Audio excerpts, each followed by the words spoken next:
Hello students, स्वागत है आप सभी का आपके अपने यूट्यूब चैनल मैथमेटिक्स में। स्टूडेंट्स, आज की इस वीडियो में हम लोग कक्षा 9 समांतर चतुर्भुजों और त्रिभुजों के क्षेत्रफल का प्रश्नावली 9B हल करने वाले हैं। पिछली वीडियो में स्टूडेंट्स प्रश्न नंबर 4 तक हम लोग हल कर चुके थे। स्टूडेंट्स, अगर पीछे की वीडियो आप नहीं देखे हुए हैं तो नीचे डिस्क्रिप्शन में आपको लिंक मिल जाएगा, वहां से पीछे की वीडियो देख सकते हैं। और स्टूडेंट्स, अगर आप चैनल पे नए हैं और अब तक आपने चैनल को सब्सक्राइब नहीं किया हुआ तो एक बार चैनल को जरूर सब्सक्राइब करें, क्योंकि यहाँ पे सभी चीजें बिल्कुल आसान भाषा में मिल रही हैं। वीडियो को स्टार्ट करते हैं स्टूडेंट्स। प्रश्न नंबर 5 है, यदि एक चतुर्भुज का प्रत्येक विकर्ण उसे समान क्षेत्रफल वाले दो त्रिभुजों में बांटता है तो दिखाओ कि चतुर्भुज एक समांतर चतुर्भुज है। अब यहाँ पे चित्र को समझ लेते हैं स्टूडेंट्स। यहाँ पे ABCD एक चतुर्भुज है जहां पे AC इसका विकर्ण है, और आपको यह दिया हुआ है कि ABC का जो क्षेत्रफल है वह ADC के क्षेत्रफल के बराबर है। ठीक है, अब यहाँ पे देखिए, यहाँ पे हमने रचना में किया कि DF और BE दो लंब डाला AC पे, या दो लंब डाला हमने।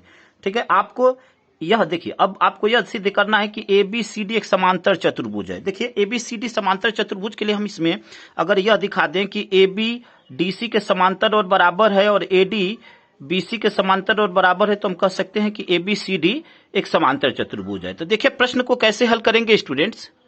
सबसे पहले लिखेंगे स्टूडेंट्स, दिया है, देखिए क्या दिया हुआ है। माना ABCD एक चतुर्भुज है, AC इसका विकर्ण है तथा क्षेत्रफल ABC बराबर क्षेत्रफल DAC, यह दिया हुआ है। आपको सिद्ध क्या करना है कि चतुर्भुज ABCD एक समांतर चतुर्भुज है। रचना में हमने क्या किया कि विकर्ण AC और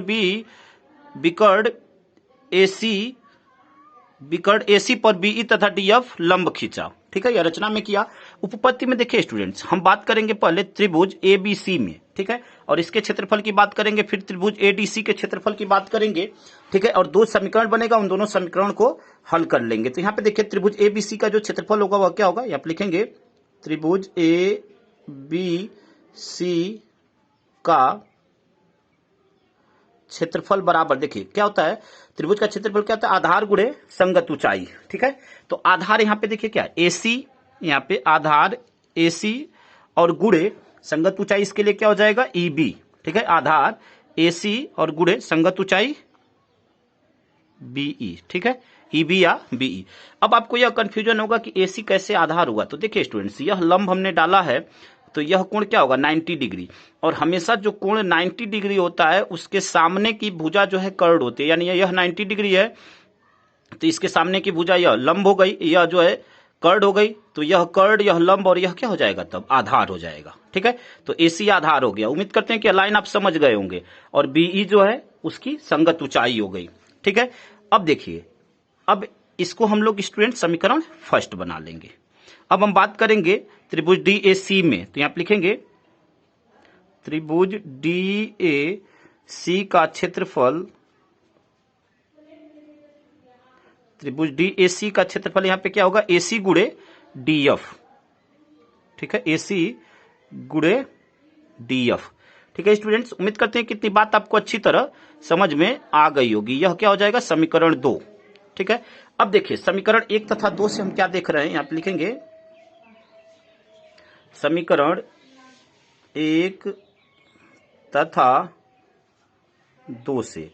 ठीक है, जब यह एक चतुर्भुज है और उसी चतुर्भुज में यह दो त्रिभुज बने हैं तो यह दोनों क्षेत्रफल आपस में क्या होंगे, बराबर होंगे। यानी AC गुणे BE बराबर हो जाएगा AC गुणे DF, समीकरण 1 तथा 2 से। तो अब यहाँ पे क्या लिखेंगे, यहाँ पे 1/2 लिखना भूल गया स्टूडेंट्स। 1/2 आधार गुणे ऊंचाई होता है, यहाँ पे भी 1/2। ठीक है, यह छूट गया था। अब देखिए समीकरण 1 तथा 2 से अब क्या करेंगे, इन दोनों क्षेत्रफलों को बराबर कर देंगे। ठीक है, तो अब यहां से क्या होगा, 1/2, यहां पे देख लीजिए 1/2 AC गुणे BE, AC गुणे BE बराबर 1/2 AC गुणे DF। ठीक है, अब देखिए यहाँ पे 1/2 AC 1/2 AC, यह दोनों क्या हो जाएगा, अगर ये बटे में जाएगा तो कट जाएगा, बचा क्या, BE बराबर DF। ठीक है, तो यहां से क्या हो जाएगा, BE बराबर DF। अब देखिए यहाँ पे, देखिए यहाँ पे बीई और डीएफ जब आपस में बराबर हो गए स्टूडेंट्स, ठीक है, जब बीई और डीएफ आपस में बराबर हो गए तो हम कह सकते हैं कि यहां से जो ए बी है वह डीसी के क्या होगा, समांतर होगा। ठीक है, देखिए जब यह और यह बराबर हो गए तो इसके सामने की यह भुजा और इसके सामने की यह भुजा दोनों आपस में क्या हो जाएंगी, बराबर हो जाएंगी। समझ लीजिए, देखिए जब यह दोनों बराबर, यह भुजाएं बराबर और यह कोण क्या होगा, जब लंब है तो 90 डिग्री होगा, तो इसके सामने का यह भुजा और यह भी 90 डिग्री होगा, तो इसके सामने क्या भुजा, यानी यह दोनों भुजाएं आपस में क्या हो जाएंगी, बराबर हो जाएंगी। यानी ए बी जो है डीसी के बराबर भी होगा और उसके क्या हो जाएगा, समांतर हो जाएगा। तो अब यहां से लिख सकते हैं अर्थात ए बी समांतर डीसी, ए बी समांतर डीसी तथा ए बी बराबर डीसी, ए बी बराबर डीसी। उम्मीद करते हैं स्टूडेंट्स की इतनी बात आपको अच्छी तरह समझ में आ गई होगी। अब देखिए, अब इसी प्रकार हम लिख सकते हैं, इसी प्रकार हम यहां पे लिख सकते हैं कि एडी जो है बीसी के क्या है, बराबर है और समांतर है। तो यहां पे लिखेंगे इसी प्रकार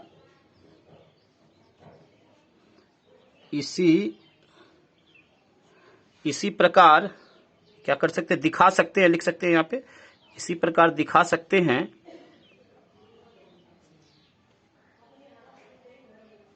इसी प्रकार दिखा सकते हैं कि एडी समांतर बीसी, एडी समांतर बीसी तथा एडी बराबर बीसी। ठीक है स्टूडेंट्स, अब देखिए हमें क्या दिखाना था, हमें यह दिखाना था कि ए बी डी सी के बराबर और समांतर है, जो कि हमने यहाँ पे दिखाया कि ए बी डी सी समांतर और बराबर हैं। यहाँ पे दिखा दिया कि ए डी और बी सी समांतर और बराबर हैं, तो हम कह सकते हैं कि ए बी सी डी क्या है, एक समांतर चतुर्भुज है। तो अब यहाँ पे लिख सकते हैं स्टूडेंट्स, अतः ए बी सी डी एक समांतर चतुर्भुज है, एक समांतर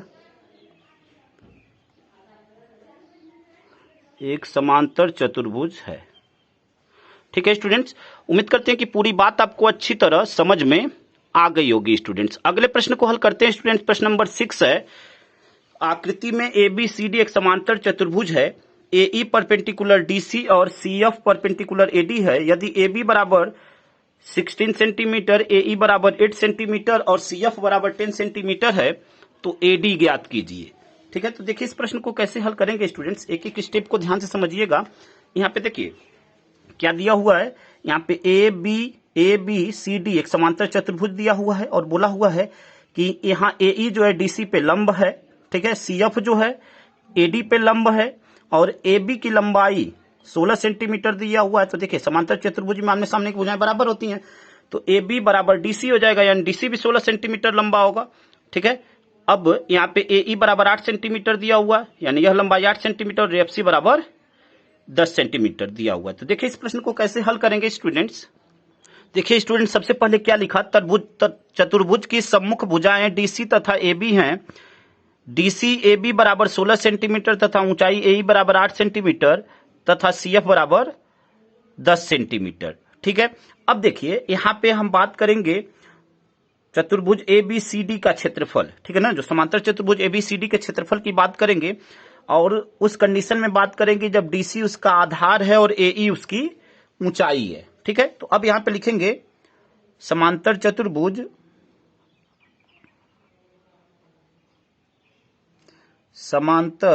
चतुर्भुज ए बी सी डी का क्षेत्रफल, ए बी सी डी का क्षेत्रफल बराबर, देखिए क्या होगा, डीसी, ठीक है ना, आधार और ए ई उसकी संगत ऊंचाई। तो क्या लिखेंगे, डीसी गुणे ए ई, डीसी और मल्टीप्लाई ए ई। ठीक है स्टूडेंट्स, अब देखिए डीसी का जो मान है वह क्या है, जब ए बी और डीसी बराबर है, क्योंकि समांतर चतुर्भुज की सम्मुख भुजा है, तो डीई का मान भी क्या होगा, 16। ठीक है, और ए का मान क्या है, 8। दोनों का मल्टीप्लाई कर लेंगे तो 16 का 8 में मल्टीप्लाई कर लेंगे, 16 8 128 और सेंटीमीटर में आए और यह क्षेत्रफल है तो क्या हो जाएगा, सेंटीमीटर का स्क्वायर हो जाएगा। ठीक है स्टूडेंट्स, उम्मीद करते हैं कितनी बात आपको अच्छी तरह समझ में आ गई होगी। अब देखिए जब हम यहाँ पे देखिए, जब हम यहाँ पे एडी को आधार मानेंगे, ठीक है ना, हम यहाँ पे एडी को आधार और एफसी को ऊंचाई मानते हैं, तब क्या होगा, समांतर चतुर्भुज का क्षेत्रफल। यहाँ पे चाहे तो लिख सकते हैं कि एडी को आधार, देखिए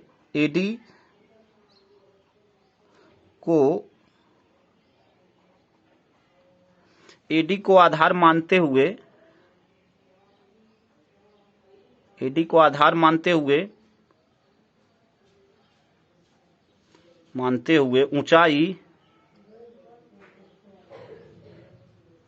ऊंचाई CF बराबर क्या है, CF बराबर 10 सेंटीमीटर। अब इस आधार पे समांतर चतुर्भुज ABCD का फिर क्षेत्रफल निकालेंगे, तो लिखेंगे समांतर चतुर्भुज ABCD का क्षेत्रफल, समांतर चतुर्भुज ABCD का क्षेत्रफल बराबर, अब देखिए यहां पे क्या है, AD आधार है और संगत ऊंचाई FC है, तो AD गुणे FC, ठीक है स्टूडेंट्स। अब देखिए AD का मान हमें नहीं पता है, तो AD को एज इट इज लिखेंगे और FC का मान हमें पता है 10 सेंटीमीटर, तो यहाँ पे 10, ठीक है। देखिए अब यहां से हम क्या करेंगे, देखिए दोनों समांतर चतुर्भुज ABCD के क्षेत्रफल हैं, ठीक है। देखिए इसको समीकरण फर्स्ट बना लेते हैं, इसको समीकरण 2। जब किसी समीकरण का एक भाग अगर बराबर होता है, देखिए यहाँ पे ABCD का क्षेत्रफल, यहाँ भी ABCD का क्षेत्रफल, तो जब एक भाग बराबर होता है दोनों भाग आपस में बराबर होंगे, तो यहाँ पे लिख सकते हैं समीकरण 1 तथा 2 से, समीकरण 1 तथा 2 से देखिए AD गुणे 10 बराबर क्या हो जाएगा, 128, तो यहां से लिखेंगे AD गुणे 10 बराबर 128, ठीक है।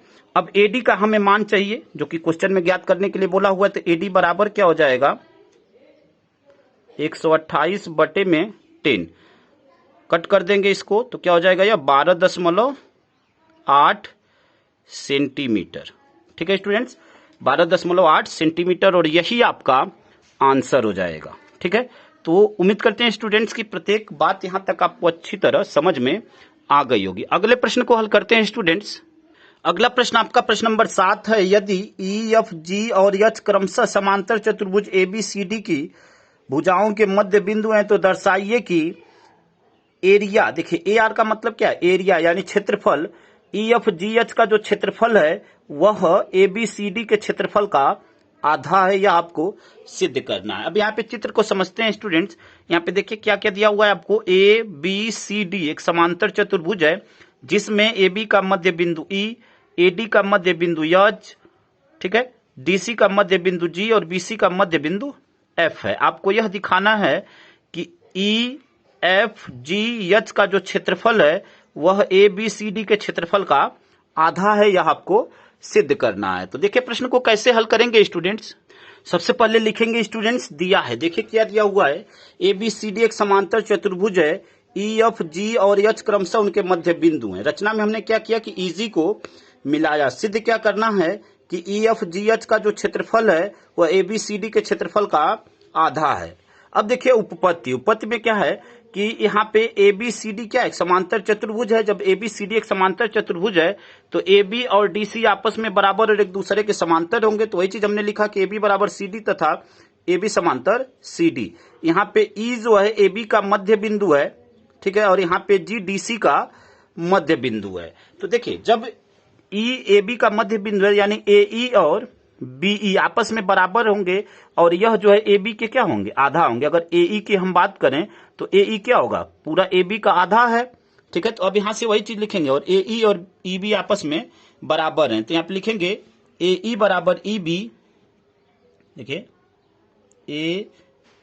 AE बराबर EB बराबर, देखिए यह पूरा क्या है, AB के आधा है या दोनों, तो 1/2 AB, ठीक है स्टूडेंट्स।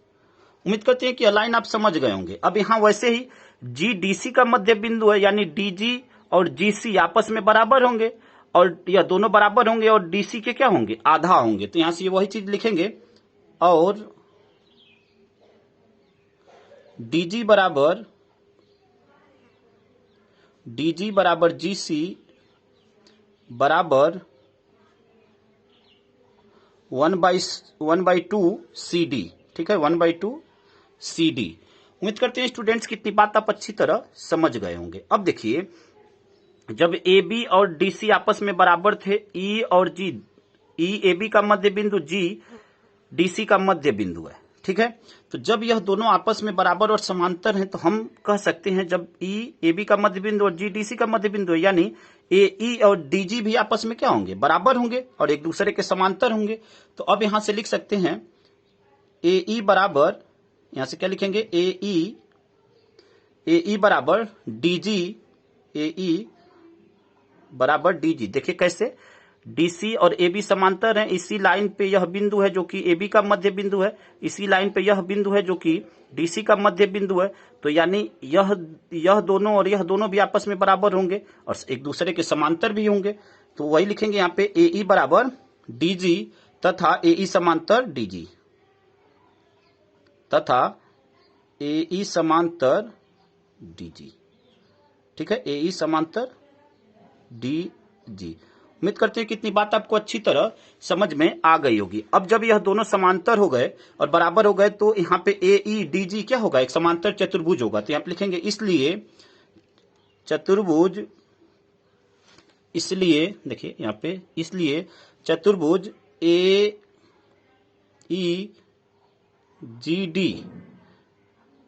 एक समांतर चतुर्भुज है, एक समांतर चतुर्भुज है, ठीक है स्टूडेंट्स। उम्मीद करते हैं कि इतनी बात आपको अच्छी तरह समझ में आ गई होगी। अब देखिए यहाँ पे, अब यहाँ पे जब AEGD एक समांतर चतुर्भुज है, ठीक है, जब यह एक समांतर चतुर्भुज है तो अब क्या करेंगे, यहां से देखिए, अब देखिए यहां से क्या लिखेंगे स्टूडेंट्स, देखिए क्या लिखा है स्टूडेंट्स, चूंकि AEGD और त्रिभुज EGH उभयनिष्ठ आधार EG पर स्थित हैं, ठीक है, आपसे कह रहा है कि AEGD, ठीक है, और त्रिभुज EHG, ठीक है, उभयनिष्ठ आधार EG पर स्थित है और उनके शीर्ष ADH एक ही लाइन में स्थित है जो कि EG के क्या है, समांतर हैं, ठीक है। अब जब यह EG के समांतर हैं तो यहाँ पे देखिए EGH का जो क्षेत्रफल होगा वह इस चतुर्भुज के क्षेत्रफल का क्या होगा, आधा होगा। देखिए EGH का जो क्षेत्रफल होगा चतुर्भुज AEGD के क्षेत्रफल का क्या होगा, आधा होगा। तो वही चीज यहाँ पे लिखेंगे, तो यहां से लिखेंगे इसलिए चतुर्भुज, इसलिए त्रिभुज EGH, त्रिभुज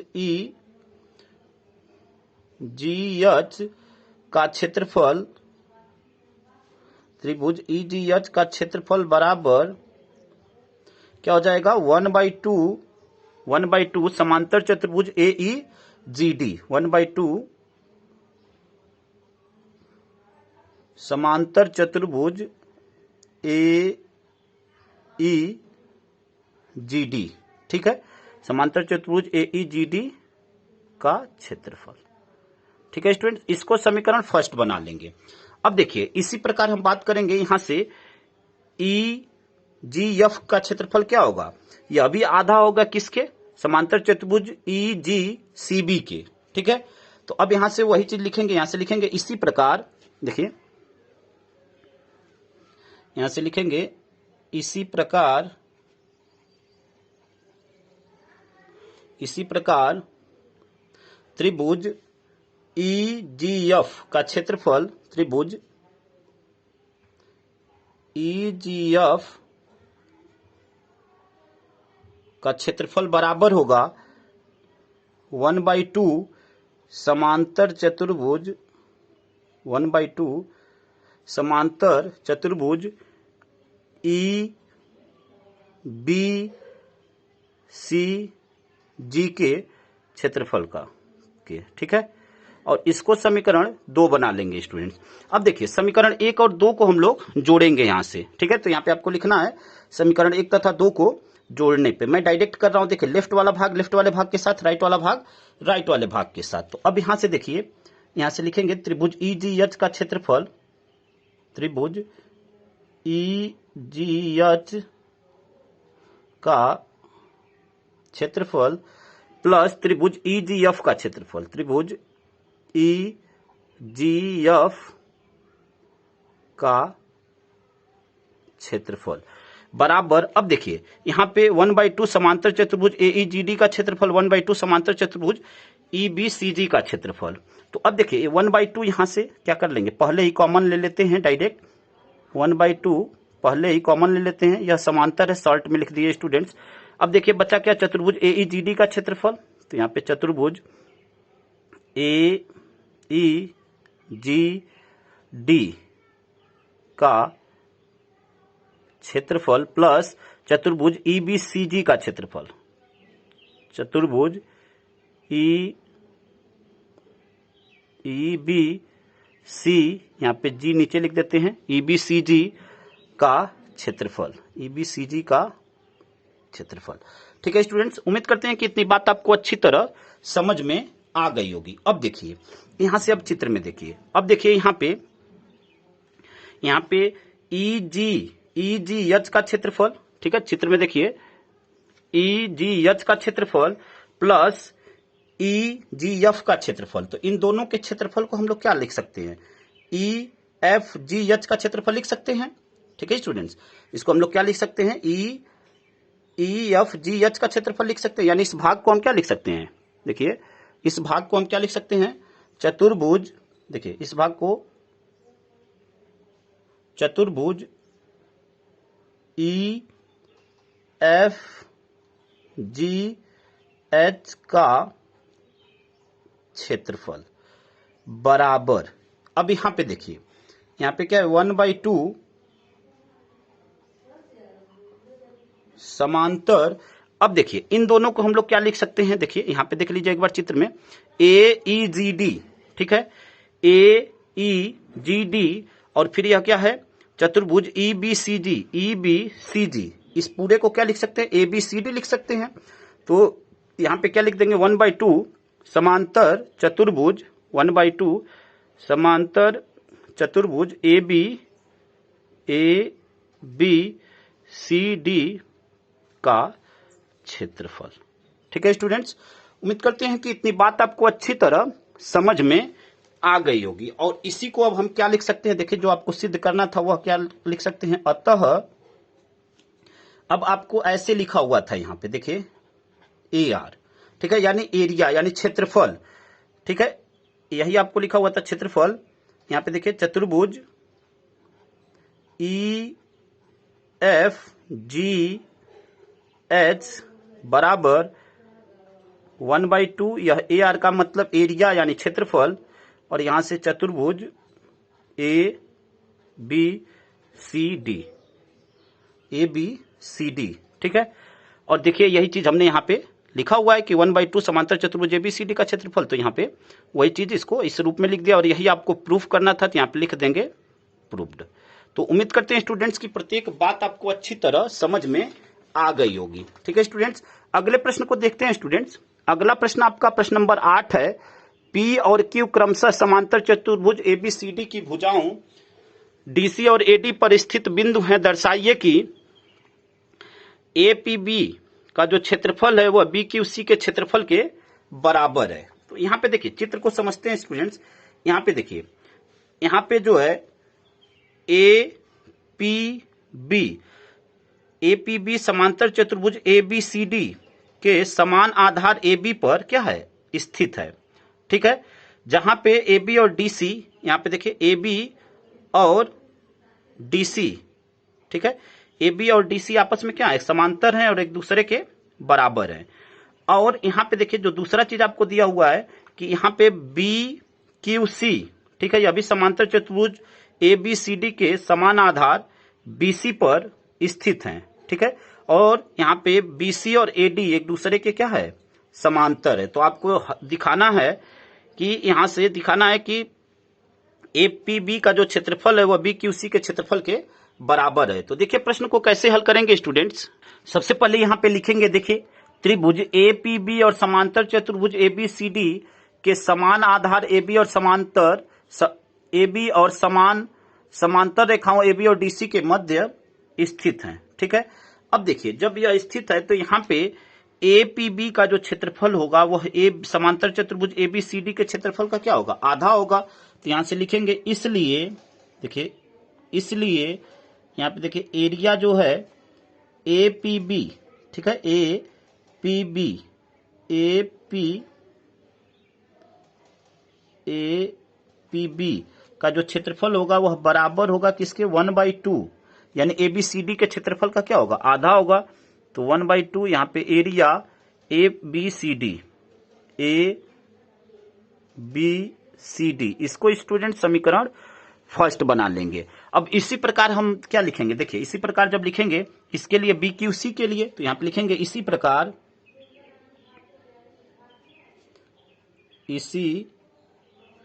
इसी प्रकार त्रिभुज बी क्यू सी, त्रिभुज बी क्यू सी, त्रिभुज बी क्यू सी और समांतर चतुर्भुज ए बी सी डी समान आधार BC और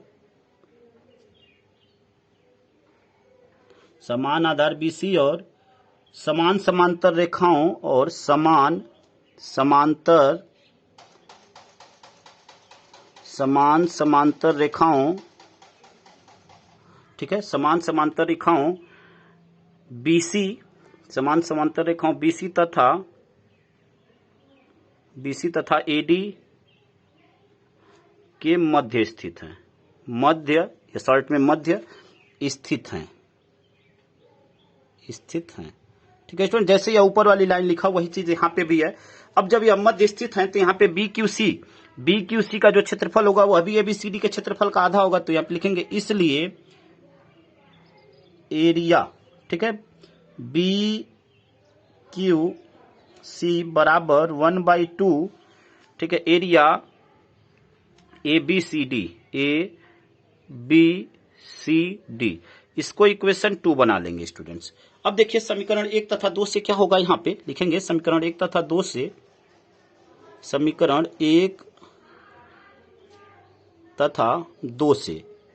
अब देखिए समीकरण 1 तथा 2 से, अब यहां पे समीकरण 1 का अगर देखिए, यहां पे समीकरण 1, किसी भी समीकरण का अगर एक भाग बराबर है तो दूसरा भाग भी क्या होता है, बराबर होता है। तो यहाँ पे देखिए राइट हैंड साइड में 1/2 ABCD का क्षेत्रफल और यहाँ पे भी 1/2 ABCD का क्षेत्रफल। तो यहाँ राइट भाग बराबर है तो लेफ्ट भाग भी आपस में बराबर होगा। तो यहाँ से लिख सकते हैं समीकरण 1 तथा 2 से एरिया APB बराबर एरिया BQC, ठीक है, यही आपको प्रूफ करना था। तो यहां पे लिख देंगे प्रूव्ड। तो उम्मीद करते हैं स्टूडेंट्स की प्रत्येक स्टेप, प्रत्येक बात आपको अच्छी तरह समझ में आई होगी। स्टूडेंट्स अगर वीडियो आपको अच्छा लगा तो वीडियो को लाइक, शेयर और कमेंट करें और अधिक से अधिक मात्रा में अपने दोस्तों तक शेयर करें। चैनल को सब्सक्राइब करें और अपने दोस्तों तक जरूर शेयर करें ताकि उनकी भी हेल्प हो सके। बाकी के बचे हुए प्रश्नों को हम अगली वीडियो में कंप्लीट करेंगे स्टूडेंट्स। धन्यवाद। जय हिंद, जय भारत।